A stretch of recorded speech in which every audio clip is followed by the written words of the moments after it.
¿Qué tal? Vamos a entrarle de lleno a un tema que es, de verdad, oro molido para el ENARM, la inmunología en dermatología. Y bueno, ¿por qué es tan importante? Pues porque entender bien las reacciones de hipersensibilidad puede ser la diferencia entre dar con el diagnóstico correcto en un caso clínico o dejar ir puntos que son súper valiosos. Muy bien, vamos a meternos de lleno. La guía de estudio no podría ser más clara. El punto clave aquí es dominar por completo las reacciones de hipersensibilidad. Esa tabla 2.1 que ven ahí y que vamos a ver en un momento es prácticamente nuestro mapa del tesoro para el examen, así que la vamos a desmenuzar con todo el detalle. Esta es la ruta que vamos a seguir. Primero, unos puntos de orientación para el ENARM. Después, desglosamos los 4 tipos de hipersensibilidad. Nos vamos a detener un buen rato en la tipo 1, que es súper común en derma. Y al final, vamos a aplicar todo esto a un caso clínico, uno de esos que seguro se encontrarían en el examen. Ok, ¿por qué es tan crucial este tema? Piénselo. La piel es un órgano inmunológico súper activo. Muchísimas enfermedades de la piel, desde una dermatitis atópica hasta un lupus, tienen una base autoinmune. Entender estos mecanismos no solo nos da puntos, sino que es la base para un buen diagnóstico clínico en el día a día. Primero, lo primero, definamos el concepto central. La hipersensibilidad, en palabras sencillas, es una reacción exagerada o, digamos, mal dirigida de nuestro sistema inmune. Es como si nuestro sistema de defensa se confundiera y atacara objetivos que no debe, o que ataque a los correctos, pero con una fuerza totalmente desproporcionada. Y bueno, para ponerle un poco de orden a todo este asunto, usamos una clasificación que es un pilar en esto, la de Gill y Coombs. Es fundamental, porque nos permite agrupar las enfermedades según su mecanismo. Si dominamos este marco, créanme, organizar el pensamiento para un diagnóstico se vuelve mucho más fácil. Y aquí la tenemos, la famosa tabla 2.1. Pongan mucha atención, porque esta es quizás la diapositiva más importante de todo este análisis. Resume de una manera brillante los 4 tipos. Ahora sí, vamos a revisar uno por uno para que no quede ninguna duda. Empecemos con la tipo I. La palabra clave aquí es alergias. Es la reacción inmediata, la que pasa en cuestión de minutos. El mediador principal es un anticuerpo, la inmunoglobulina E, o IgE. Esta es la base de la rinitis, el asma alérgica y en dermatología súper importante de la dermatitis atópica y la urticaria.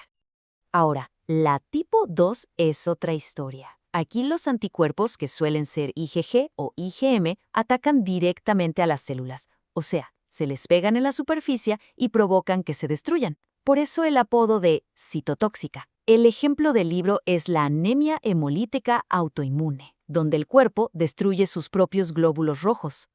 Luego viene la tipo 3. Imaginen que el sistema inmune forma unos paquetitos de antígenos y anticuerpos.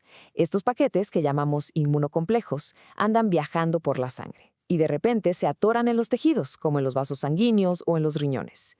Y ahí donde se atoran causan una inflamación. Este es el mecanismo detrás de enfermedades como el lupus o las vasculitis. Y por último, tenemos la tipo 4. Ojo, esta es la única que no depende de anticuerpos, sino de células. Para ser exactos, de los linfocitos T. Por eso es una reacción que tarda en aparecer, por eso se le llama retardada, usualmente de 48 a 72 horas. El ejemplo clásico, y pregunta segurísima de ENARM, es la dermatitis por contacto. Ok, como muchísimas de las preguntas del ENARM en dermatología tienen que ver con patologías de tipo 1, vamos a ver su mecanismo con lupa. Entender esta secuencia es fundamental para cachar la clínica y sobre todo para entender por qué funcionan los tratamientos para las alergias. Bien, veamos cómo funciona esto. Es como una obra en 2 actos. En el primer acto, la sensibilización. El cuerpo conoce por primera vez al alérgeno y prepara su ejército de anticuerpos Ig, que se van a pegar a unas células llamadas mastocitos. Luego, en el segundo acto, o sea, en el segundo contacto, el alérgeno funciona como una llave que activa estos mastocitos. Y ¡pum!, provoca una explosión de mediadores inflamatorios. A eso se le llama degranulación.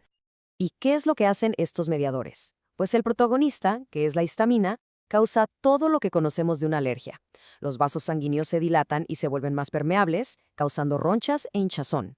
El músculo liso se contrae y eso en los bronquios causa broncoespasmo. Y aquí está justo la lógica del tratamiento. Los antihistamínicos bloquean a la histamina y los esteroides bajan la inflamación general. Y esta imagen ilustra perfectamente ese momento clave. Fíjense cómo el alérgeno sirve de puente entre dos moléculas de IgE que están en la superficie del mastocito. Este enlace cruzado es la señal exacta que la célula necesita para soltar sus gránulos. Es un mecanismo de disparo súper específico. Muy bien. Ahora sí, vamos a contrastar rápidamente los otros tipos. Entender bien sus diferencias es la base para el diagnóstico diferencial, que es una habilidad que el ENARM evalúa muchísimo. No se trata solo de memorizar, sino de entender cómo estos mecanismos tan diferentes nos dan cuadros clínicos muy distintos. Esta tabla de verdad es oro puro para un repaso rápido. A ver, fíjense bien. Tipo 2, ataque directo a las células. Tipo 3, los famosos paquetitos que se depositan y causan daño alrededor. Y tipo 4, aquí entra el ejército celular, los linfocitos T sin que los anticuerpos se metan. Una estrategia que funciona súper bien es aprenderse el mecanismo y un ejemplo clave de cada uno. Y viéndolo así, la diferencia es súper clara, ¿no? En la tipo 2, la agresión es directa. Es un ataque 1 a 1 contra una célula específica. En cambio, en la tipo 3, el daño es más bien colateral. Son los complejos inmunes que, al depositarse en un tejido, por ejemplo un vaso sanguíneo, activan todo un sistema de inflamación local. Perfecto. Ahora que ya tenemos todo este marco teórico bien amarrado, vamos a lo más importante, a aplicarlo. Porque así es como vienen las preguntas en el examen. Te ponen un escenario clínico y hay que descifrar el mecanismo que está detrás de todo. A ver, vamos a desmenuzar este caso. Primero, la edad, 2 años, justo la edad pico en la que empieza la dermatitis atópica. Segundo, la localización, pliegues, una topografía súper clásica del eczema en niños pequeños. Tercero, el síntoma principal, comezón intensa, tanta que no lo deja dormir, eso es casi patognomónico. Y cuarto, el tiempo, 4 meses de evolución, o sea, ya es algo crónico. Con una presentación pero tan característica, la pregunta es bastante directa. ¿Qué mecanismo inmunológico es el que está causando todo este cuadro? ¿Será una reacción inmediata, una citotóxica, una por inmunocomplejos o una celular retardada? La respuesta correcta, sin lugar a dudas, es hipersensibilidad tipo 1. Entonces, el razonamiento es este. Todos los datos clínicos juntos, la edad, la localización, el prurito, apuntan directamente a dermatitis atópica. Ese es el diagnóstico clínico. El siguiente paso, y es lo que evalúa el ENARM, es saber que la dermatitis atópica es la manifestación en la piel por excelencia de una reacción de hipersensibilidad tipo 1, y por eso el tratamiento se va a enfocar en hidratar, usar esteroides para la inflamación y antihistamínicos para la comezón. Y aquí el mismo material de donde sacamos esto nos lo confirma de manera súper explícita, amarrando este escenario clínico directamente con el mecanismo de hipersensibilidad tipo 1. Es una de esas asociaciones que hay que tener grabadas a fuego para el examen. Y para terminar, una pregunta para llevarse a la práctica. Una dermatitis de contacto y una atópica se pueden parecer mucho, pero una es tipo 4 y la otra tipo 1.